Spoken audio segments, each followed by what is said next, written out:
Hi friends, मैं आकांक्षा शर्मा जी की with आकांक्षा में आपका स्वागत करती हूँ। मैं फ्रेंड्स फटाफट रिवीजन एमपीएससी प्री सीरीज़ में दूसरा पार्ट आज कर रहे हैं। पहले 51 क्वेश्चन करवा दिए थे। अभी रिवीजन के लिए मैं 2 सीरीज़ इंपॉर्टेंट लेके आई हूँ। जिन्होंने अभी कुछ भी नहीं पढ़ा है वो यही सीरीज़ कर लीजिए, प्लस हमारा प्रैक्टिस सेट कर लीजिए। आपका एक भी प्रश्न बाहर नहीं जाएगा और आपका बहुत अच्छे मार्क्स आएंगे, क्योंकि हम हर सारे जितने भी टॉपिक रहते हैं वो सभी आपको कवर कराएंगे। तो चलिए स्टार्ट करते हैं। अगर न्यू है चैनल पर तो चैनल को सब्सक्राइब कर लीजिएगा। इसकी पीडीएफ हमारे प्रीलिम्स और प्रैक्टिस ग्रुप में पहुंचा दी जाएगी। पहला क्वेश्चन, ये 52 क्वेश्चन हम इसके कर चुके हैं। आज का पहला क्वेश्चन है, चंद्रमा के ध्रुव में बर्फ होने का प्रमाण कहाँ किसको मिला है, किस संगठन को मिला है। तो चंद्रमा के ध्रुव पर जो बर्फ होने का प्रमाण मिला है वो इसरो को मिला है। चंद्रयान फर्स्ट इसरो द्वारा ही भेजा गया था, चंद्रयान 2 भी इसरो द्वारा भेजा गया था। और जो पहला चंद्रयान फर्स्ट भेजा था वो 22 अक्टूबर 2008 को भेजा था। इसके बाद एक मंगल ग्रह की परिक्रमा करने के लिए मंगलयान भी भेजा गया था। मंगलयान 2014 में भेजा गया था। मंगलयान कब भेजा था? 2014 में। इसरो की स्थापना 1969 में हुई थी और इसका मुख्यालय बेंगलुरु में है, कर्नाटक के। और इसके वर्तमान में अध्यक्ष कौन है ये आप मुझे कमेंट करके बताइए। वर्तमान में इसरो के अध्यक्ष कौन है, आप सभी लोग कमेंट करके मुझे बताएंगे। चंद्रमा के ध्रुव में बर्फ होने का प्रमाण किसको मिला है? इसरो को मिला है, याद रखिएगा। अगला क्वेश्चन है, दक्षिण पश्चिम मानसून से मध्य प्रदेश में सबसे पहले वर्षा कहाँ होती है? सबसे पहले वर्षा मालवा क्षेत्र में होती है। जैसे कि ये हमारा भारत का मैप है और यहाँ पर अरब सागर है और यहाँ पर बंगाल की खाड़ी है। तो दक्षिण पश्चिम ये वाला हिस्सा जो क्या कहलाएगा, ये पश्चिम कहलाएगा और ये वाला हिस्सा पूरब कहलाएगा। तो और ये वाला हिस्सा दक्षिण कहलाएगा। तो जो इस प्रकार की जो हवाएं होती हैं, मतलब जो अरब सागर से आती हैं, वो क्या कहलाती हैं? दक्षिण पश्चिम मानसून कहलाती है। अधिकतर जो वर्षा होती है हमारे भारत में, अधिकतम वर्षा इसी दक्षिण पश्चिम मानसून के द्वारा ही होती है। इसको हम अरबकालीन जो अरब सागर शाखा भी बोलते हैं। और दक्षिण पश्चिम मानसून से मध्य प्रदेश में जो सबसे पहले वर्षा होती है वो मालवा क्षेत्र में होती है। ये हमारा मध्य प्रदेश है, जैसे इसका जो मालवा क्षेत्र है ये वाला, यहाँ पर दक्षिण पश्चिम मानसून से सबसे पहले वर्षा होती है। मालवा क्षेत्र में जो सबसे पहले वर्षा होती है जो अरब सागर से आती है उसको मुंबई वर्षा भी कहते हैं। प्रारूप समिति के अध्यक्ष, अब देखो प्रारूप समिति की बात हो रही है तो ये क्वेश्चन पूछा जाता है कि इनमें से कौन प्रारूप समिति का सदस्य नहीं था। प्रारूप समिति कौन इसका सदस्य नहीं था? तो देखो 29 अगस्त 1947 1947 को प्रारूप समिति का गठन हुआ था और डॉक्टर आर अंबेडकर की अध्यक्षता में हुआ था। मतलब प्रारूप समिति के अध्यक्ष कौन थे? अंबेडकर जी जो थे वो प्रारूप समिति के अध्यक्ष थे। और इसमें इसके लिए विधानसभा में 2473 संशोधन हुए, जिसके बाद ये जो पास हुआ था। इसके 7 सदस्य थे। ये भी पूछते हैं प्रारूप समिति में सदस्य कितने थे? प्रारूप समिति में 7 सदस्य थे। कौन कौन थे? एक थे B R Ambedkar, Alladi Krishnaswami Ayyar, N Gopalaswami, K M Munshi, Mohammed Saadulla, B L Mitra और डी पी खेतान। ये प्रारूप समिति में थे। जवाहरलाल नेहरू प्रारूप समिति में नहीं थे। प्रारूप समिति में कुल कितने सदस्य थे? 7 सदस्य थे। अध्यक्षता बी आर अम्बेडकर ने की थी। इफेक्ट्स याद रखिएगा, जवाहरलाल नेहरू, महात्मा गांधी, इस प्रकार का कोई भी बड़ा नाम आए वो इसमें नहीं था। इसमें B R Ambedkar, Alladi Krishnaswami Ayyar, N Gopalaswami, K M Munshi, Mohammed Saadulla, B L Mitra और डी पी खेतान थे। अगला क्वेश्चन है, संविधान सभा में देसी रियासतों की महिला प्रतिनिधि कौन थी? एनी मस्करनी थी। संविधान सभा में देसी रियासतों की महिला प्रतिनिधि कौन थी? एनी मस्करनी थी। फ्रेंड्स, ये जो इसका जो पहला पार्ट है उसकी लिंक जो वीडियो की मैं डिस्क्रिप्शन बॉक्स में डाल दूंगी, तो आप वहाँ से इसका पहला पार्ट देख लीजिएगा। कमेंट बॉक्स में भी डाल दूंगी, तो उससे क्या होगा, आपका ये पूरे रिविज़न होते चले जाएंगे। संविधान सभा कांग्रेस और कांग्रेस भारत है, ये किसने कहा है? ये ऑस्टिन ने कहा। संविधान सभा भारत है और संविधान सभा कांग्रेस है और कांग्रेस भारत है, ये किसने कहा था? ऑस्टिन ने कहा था। अगला है, संविधान के 93वें संविधान संशोधन 2005 में पिछड़े वर्ग को 27% आरक्षण दिया। संविधान के किस संविधान संशोधन में पिछड़े वर्ग को 27% आरक्षण दिया है? 93वें संविधान संशोधन में दिया है। ये कब आया था?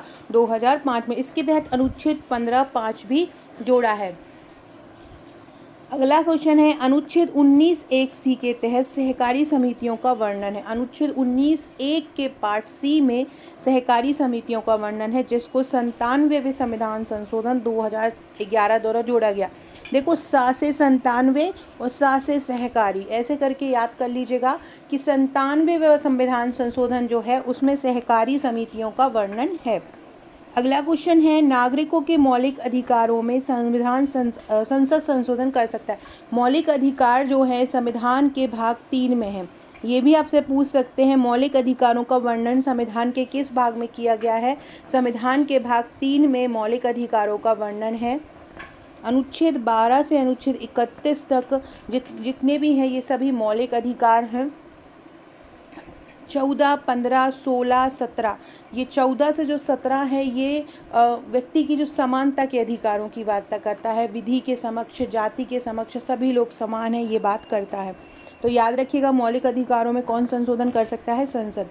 अगला है संविधान में जो उद्देशिका का विचार आया था वो कहाँ से आया था? तो यूएसए के संविधान से आया था। संविधान की जो 6वीं अनुसूची है वो किन राज्यों पर लागू होती है? संविधान की 6वीं अनुसूची, देखो टोटल अगर बात की जाए हमारे संविधान में तो टोटल संविधान में 12 अनुसूची हैं, जिसमें कि जो 6वीं अनुसूची है वो असम, मेघालय, त्रिपुरा और मिजोरम, ये 4 जनजातीय क्षेत्रों की प्रशासनिक व्यवस्था को वर्णन करती, इनकी प्रशासनिक व्यवस्था पर लागू होती है। तो 6वीं अनुसूची में कितने राज्य हैं? 4 राज्य हैं, याद रखिएगा, असम, मेघालय, मिजोरम, त्रिपुरा। जनरली इसमें क्या होता है, हम जो पूर्वी राज्य होते हैं उनमें हम 3 माह वाले राज्य देखते हैं, मेघालय, मिजोरम और मणिपुर। अब ऑप्शन में क्या आ जाता है? मणिपुर आ जाता है और बोलते हैं कि इनमें से कौन 6वीं अनुसूची में शामिल नहीं है, तो आपका आंसर हो जाएगा मणिपुर। इस प्रकार से ये क्वेश्चन आता है। तो संविधान की 6वीं अनुसूची किस पे लागू होती है? असम पर, मेघालय पर, मिजोरम पर और त्रिपुरा पर उनके जनजातीय क्षेत्रों की प्रशासनिक व्यवस्था का वर्णन करती है। इसका उद्देश्य होता है आदिवासी भूमि और संसाधनों की रक्षा करना, आदिवासी व्यक्ति या समुदाय को हस्तांतरित करने पर रोक रखना। तो ये याद रखिएगा कौन कौन से राज्यों पर लागू होती है संविधान की 6वीं अनुसूची। तो ये होती है असम, मेघालय, मिजोरम और त्रिपुरा। ऐसे ही जो 5वीं अनुसूची है उसके अंतर्गत जितने भी अनुसूचित क्षेत्र होते हैं जहां आदिवासी लोग रहते हैं उनकी सुरक्षा की बात की जाती है, जिसमें हमारा मध्य प्रदेश भी शामिल है।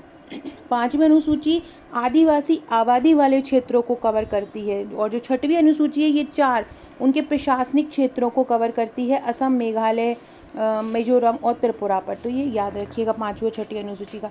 अगला है अनुच्छेद 21 अपने पसंद के व्यक्ति से विवाह करने की अनुमति देता है। आप अपने पसंद के व्यक्ति से विवाह कर सकते हैं। ये कौन सा अनुच्छेद अनुमति देता है? ये अनुच्छेद 21 अनुमति देता है। फ्रेंड, डिस्क्रिप्शन बॉक्स में आपको मेरे व्हाट्सअप, टेलीग्राम, फेसबुक, ट्विटर का लिंक मिल जाएगा, ज्वाइन कर लीजिएगा। ये मेरा व्हाट्सअप नंबर है, यहाँ से आप मुझे व्हाट्सअप पर फॉलो कर सकते हैं। इसके अलावा आप मुझे व्हाट्सअप पर हाय लिख कर भेज दीजिएगा ताकि आपका नंबर मैं सेव कर लूँ। यहाँ पर आपको महत्वपूर्ण अपडेट, महत्वपूर्ण जानकारी, महत्वपूर्ण क्वेश्चन मिलते रहेंगे। साथ में अगर आपने हमारे नोट्स लिए हैं एमपीपीएससी प्रीलिम्स के, एमपीपीएससी प्रीलिम्स प्रैक्टिस सेट के, तो ये जितनी भी वीडियो है की PDF है ये सभी आपको वहाँ पे पहुँचा दी जाएंगी। आपको वीडियो देख के तुरंत उसको याद कर लेना है। केवल आपको हमारे जो प्रैक्टिस सेट है 11,000 MCQ का वो पढ़ना है, प्लस जो मैं अभी बाय सीरीज़ करा रही हूँ वो करना है, प्लस ये जो फटाफट सीरीज़ करा रही हूँ ये करना है। इन तीनों को करेंगे ना तो आपके 80+ मार्क्स कहीं भी बाहर नहीं जाएंगे। साथ में मैं ग्रुप में इंपॉर्टेंट पोल आपको करवा ही रही हूँ, उनको अच्छे से कीजिएगा। ये फ्रेंड्स इस प्रैक्टिस सेट की मैं आपको बात कर रही हूँ। उसकी सॉफ्ट कॉपी 499 की है, हार्ड कॉपी 1399 प्लस 90 रुपये की है। और यूनिट वाइज ये टेस्ट है, यूनिट वाइज ये प्रैक्टिस क्वेश्चन, इनको आप यूनिट टेस्ट बोल सकते हैं, इनको आप प्रैक्टिस प्रश्न बोल सकते हैं। ये एक साथ आपको मिलते हैं। हर यूनिट के 1000+ प्रश्न हैं, जिसमें यूनिट 6 के, यूनिट 5 के, यूनिट 1 के, यूनिट 8 के करीब 1400 से 1500 प्रश्न। इस प्रकार ये टोटल 11,500+ MCQ हैं। तो आप इसको परचेस कर सकते हैं। अगर आप इसकी सॉफ्ट कॉपी लेंगे तो जैसे ही आप पेमेंट करेंगे 499 का, तुरंत आपको व्हाट्सएप पर प्रोवाइड करा दी जाएगी। प्लस एक ग्रुप में आपको जोड़ लिया जाएगा।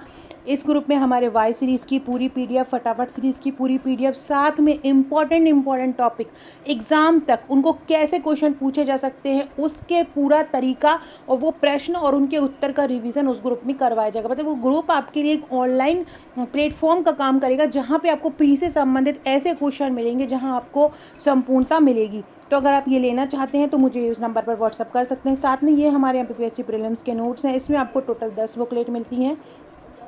अगर आप 2024 की तैयारी कर रहे हैं, 2025 प्रीलिम्स की कर रहे हैं, तो आप हमारे ये नोट्स परचेस कर सकते हैं। बहुत ही शानदार इजी लैंग्वेज में इनको तैयार किया गया है, फ्लो चार्ट डायग्राम सहित हैं। इसके साथ भी आपको ग्रुप प्रोवाइड किया जाता है जहाँ पर हम आपकी तैयारी करते हैं। ये जो प्रीलिम्स का ग्रुप है आपके लिए तब तक के लिए रहेगा जब तक का हमारा ये MPPSC प्री का सिलेबस चेंज नहीं होता। अभी यही सिलेबस के लिए आप अगला प्री दो, कोई भी प्री दो, ये ग्रुप आपको एक बार मिल गया, आपको हटाएंगे नहीं। लेकिन जो हमारा प्रैक्टिस टेस्ट वाला ग्रुप है, जो अगली टेस्ट सीरीज आएगी उसके बाद से हटा दिया जाता है। ये फ्रेंड्स हमारा MPPSC मेंस का पैकेज है। MPPSC मेंस के लिए पेपर 4 का जो है तैयार हो चुका है। पेपर 4 में टोटल 4 बुकलेट दी जाती हैं, जिसमें एक 2 मार्कर की बुकलेट रहती है, एक उद्यमिता की रहती है और एक दर्शन शास्त्र की रहती है और एक केस स्टडी की रहती है। बिल्कुल बहुत सुंदर तरीके से फ्लो चार्ट डायग्राम सहित इनको कवर किया गया है नोट्स को, और इनके साथ एथिक्स का एक ग्रुप भी मिलता है तैयारी के लिए। बहुत ही शानदार ये नोट्स हैं। एक एक टॉपिक का एक एक क्वेश्चन, जितने मैक्सिमम क्वेश्चन बन सकते हैं एक टॉपिक से, वो सभी इसमें कवर किए गए हैं। तो आप इसको परचेस करना चाहें तो मेंस का पेपर 4 भी परचेस कर सकते हैं। अगला क्वेश्चन है, अनुच्छेद 29 शैक्षणिक संस्था को स्थापित करने का अल्पसंख्यकों को अधिकार दे। तो कोई भी अल्पसंख्यक है, वो कोई शैक्षणिक संस्था स्थापित करना चाहता है तो उनको अपनी पसंद से शैक्षणिक संस्थान में स्थापित करने का, वहाँ जाने का अधिकार है। ये कौन सा अनुच्छेद कहता है? अनुच्छेद 29। अनुच्छेद 37 कहता है कि नीति निर्देशक तत्व न्यायालय द्वारा प्रवर्तनीय है। ये बहुत इंपॉर्टेंट है। कौन सा अनुच्छेद ये बताता है कि नीति निर्देशक तत्व को न्यायालय में जाकर प्रवर्तन नहीं करा सकते या न्यायालय उसमें कोई हस्तक्षेप नहीं कर सकता है? ये कौन सा अनुच्छेद कहता है? अनुच्छेद 37 नीति निर्देशक तत्वों का वर्णन करता है। संविधान के भाग 4 में नीति निर्देशक तत्वों का वर्णन है। अगला है नीति निर्देशक तत्व। देखो, नीति निर्देशक तत्व जो होते हैं संविधान के अनुच्छेद 36 से अनुच्छेद 51 तक हैं। किसी भी राष्ट्र का निर्माण में नीति निर्देशक तत्व महत्वपूर्ण भूमिका निभाते हैं। किन अनुच्छेदों में नीति निर्देशक तत्व का वर्णन किया गया है? तो संविधान के भाग 4 में अनुच्छेद 36 से 51 तक नीति निर्देशक तत्वों का वर्णन किया गया है। इसमें समान नागरिक संहिता, अस्पृश्यता का उन्मूलन, ये सभी इसमें शामिल किए गए हैं। जैसे कि अनुच्छेद 36 जो होता है वो रक्षा की परिभाषा देता है।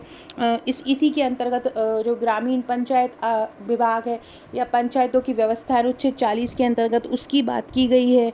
अनुच्छेद 51 में अंतर्राष्ट्रीय शांति सुरक्षा की बात की गई है। अनुच्छेद 45 में जो 6 से 14 वर्ष के जो बच्चे, उनको निःशुल्क शिक्षा का प्रावधान किया गया है। तो इस प्रकार से ये नीति निर्देशक तत्व के अनुच्छेद का एक प्रश्न हर बारी आता ही है, तो आपको 36 से 51 के अनुच्छेद अच्छे से कर लेने हैं। अगला क्वेश्चन है, अनुच्छेद 43 किस बारे में बात करता है? अनुच्छेद 43 कुटीर उद्योगों के विकास के बारे में बात करता है। अनुच्छेद 43 क्या बात करता है? कुटीर उद्योगों के विकास के बारे में अनुच्छेद 43 बात करता है। जो कुटीर उद्योग हुए, रोजगार हुए, ये सभी अनुच्छेद 43 के अंतर्गत आते हैं। तो याद रखना, कुटीर उद्योग हुआ, मनरेगा कार्यक्रम हुआ, ये किसके अंतर्गत आते हैं? ये अनुच्छेद 43 के अंतर्गत आते हैं, कुटीर उद्योग या मनरेगा कार्यक्रम। तो इसको याद रखिएगा। कुटीर उद्योग किसमें? ये नीति निर्देशक तत्वों का ही एक भाग है। कुटीर उद्योग किस अनुच्छेद के अंतर्गत आएंगे? अनुच्छेद 43। मनरेगा कार्यक्रम किसके अंतर्गत आएंगे? अनुच्छेद 43। संविधान के जो 10 मूल कर्तव्य हैं वो कब जोड़े गए हैं? संविधान के जो 10 मूल कर्तव्य हैं वो 1976 में जोड़े गए हैं, और इसके अंतर्गत भाग 4 का और अनुच्छेद 51 का में मूल कर्तव्यों का वर्णन है। मतलब संविधान का जो भाग 4 का है और अनुच्छेद 51 का है, इसमें मूल कर्तव्यों के बारे में बताया गया। ये पूछ सकते हैं कि जो मूल कर्तव्य है वो किस अनुच्छेद में बताया गया है मूल कर्तव्यों के बारे में? तो मूल कर्तव्यों के बारे में अनुच्छेद 51 का में और संविधान के भाग 4 के में बताया गया है। अगला है, आर.सी. लाहौटी ने मूल कर्तव्य को 100 पीस तथा मृत अक्षर की संज्ञा दी। किसने मूल कर्तव्यों को 100 पीस तथा मृत अक्षर की संज्ञा दी है? तो ये दी है आर.सी. लाहौटी ने। वेरी इंपॉर्टेंट, इस प्रकार का क्वेश्चन भी हर बारी MPPSC पूछती है। तो आर.सी. लाहौटी ने मूल कर्तव्यों को 100 पीस तथा मृत अक्षर की संज्ञा दी है। ग्वालीगढ़ पहाड़ियाँ कहाँ पर हैं? ग्वालीगढ़ पहाड़ियाँ बुरहानपुर ज़िले में हैं। ग्वालीगढ़ पहाड़ियाँ कहाँ हैं? बुरहानपुर ज़िले में हैं। अगला है, मध्य प्रदेश का ऐसा कौन सा पठार है जिसकी जो आकृति है वो अर्धचंद्राकार है? मध्य प्रदेश की जो बुंदेलखंड का पठार है उसकी आकृति अर्धचंद्राकार है। किसकी आकृति अर्धचंद्राकार है? बुंदेलखंड पठार की। मध्य प्रदेश का जो सबसे निचला भाग है वो क्या कहलाता है? मध्य प्रदेश का जो सबसे निचला भाग है वो नर्मदा सोन घाटी है। ये जैसे कि ये एमपी है पूरा, और ये वाला जो भाग है वो नर्मदा सोन घाटी कहलाता है, और ये मध्य प्रदेश का सबसे निचला भाग होता है। अगला है मैकल की जो पहाड़ियाँ हैं उसको वाटर सेट कहा जाता है। मैकल की पहाड़ियों को वाटर सेट क्यों कहते हैं? क्योंकि ये विभिन्न नदियों का स्रोत है, यहाँ से बहुत सारी नदियाँ निकलती हैं, इसलिए इसको वाटर सेट कहा जाता है। डिंडोरी का जो अगरिया समुदाय है उसको लौह शिल्प कला में जीआई टैग दिया गया है 2023 में। किसमें? डिंडोरी के किसको? अगरिया समुदाय को। डिंडोरी का जो अगरिया समुदाय है उसको लौह कला में जीआई टैग दिया गया है, और ये कब दिया है? 2023 में। डिंडोरी के अगरिया समुदाय को लौह शिल्प कला में जीआई टैग प्रदान किया गया है। अगरिया जनजाति की दो उपजातियाँ भी हैं, एक तो है खूटिया और एक पत्थरिया। ये भी इम्पोर्टेंट है, आपसे पूछ सकते हैं। ये जो अगरिया जनजाति है ये लोहे का काम करती हैं, लोहे का सामान बनाने का, और इसकी दो उपजातियाँ, एक तो खूटिया है और एक पत्थरिया है। अगरिया जनजाति में जो वधु मूल्य होता है उसको खर्ची कहते हैं। अगरिया जनजाति का जो वधु मूल्य होता है उसको क्या बोला जाता है? खर्ची बोला जाता है। अगरिया जनजाति का जो पंचायत प्रमुख होता है उसको क्या बोलते हैं? अगरिया जनजाति का जो पंचायत प्रमुख होता है उसको गोटिया बोला जाता है। अगरिया जनजाति के पंचायत प्रमुख को क्या बोलते हैं? गोटिया बोलते हैं। फ्रेंड्स, आकांक्षा 1957 मेरी इंस्टाग्राम आईडी है। अगर आपने मुझे इंस्टा पर फॉलो नहीं किया है तो आप मुझे इंस्टा पर भी फॉलो कर सकते हैं। न्यू है चैनल पर तो वीडियो को लाइक भी कर दीजिएगा, शेयर भी कर दीजिएगा और सब्सक्राइब भी कीजिएगा, और न्यू पहली बार वीडियो देख रहे हैं तो कमेंट जरूर कीजिएगा। अगरिया जनजाति का शुभ चिन्ह क्या है? तुअर का दाल। ये भी आपसे पूछ सकते हैं कि अगरिया जनजाति का जो शुभ चिन्ह है वो क्या होता है? तो अगरिया जनजाति का जो शुभ चिन्ह होता है वो तुअर की दाल होती है। अगला है जैव आवर्धन में, जैव विविधता को बढ़ाने में अजैव निम्नीकरण पदार्थ की मात्रा किस में अधिक होती है? तृतीयक उपभोक्ता में अधिक होती है। तृतीयक उपभोक्ता में अजैव निम्नीकरण पदार्थ की मात्रा अधिक होती है। अगला है वायु रोकथाम और प्रदूषण नियंत्रण अधिनियम कब आया? वायु रोकथाम और प्रदूषण अधिनियम आया 1981 में, और जो जल प्रदूषण अधिनियम है वो आया 1974 में। ये 1974 वाला भी MPPSC पूछ चुकी है, 1981 वाला भी पूछ चुकी है। वायु प्रदूषण अधिनियम कब आया? 1981 में। जल प्रदूषण अधिनियम कब आया? 1974 में। दोनों ही याद रखिएगा। राष्ट्रीय कृषि अनुसंधान प्रबंधन अकादमी कहाँ पर है? हैदराबाद में है। जो टर्नर सिंड्रोम होता है, बीमारी होती है, इसमें गुणसूत्र की सिंड्रोम जो होते हैं जितने भी, उनमें या तो जो नॉर्मली गुणसूत्र क्या होते हैं 46 होते हैं, 23 जोड़ी गुणसूत्र पाए जाते हैं।